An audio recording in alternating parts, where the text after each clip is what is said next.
Today I'm going to tie up a squirmy worm for you. This is actually a really effective pattern.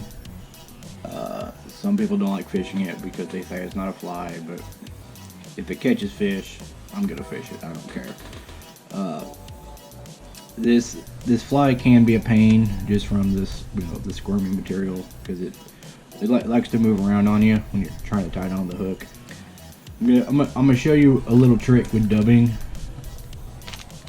that will help out to keep you from cutting the material in half. But I'm gonna use a fluorescent pink 140 UTC.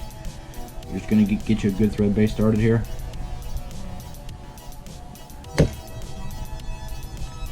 And take you some dubbing. You don't need much, just like a small little pinch.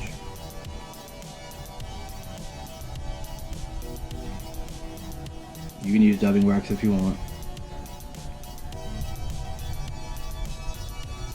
I like to get a couple reps started, and then what I'm doing is I've taken a piece of squirming material and cut it in half, so that way I'll get 2 flies out of one piece.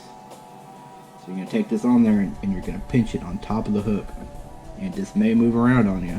Just get you a somewhat loose wrap on there. Don't go too tight,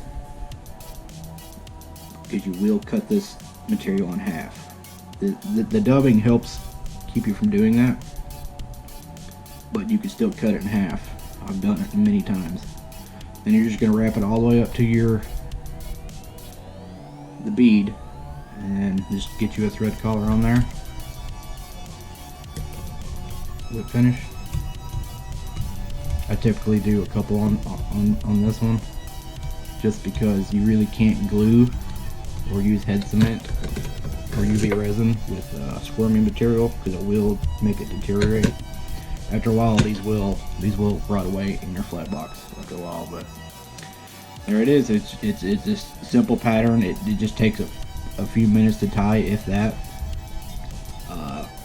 Like I said, they are super effective, especially after a big rain. I hope it helped you out.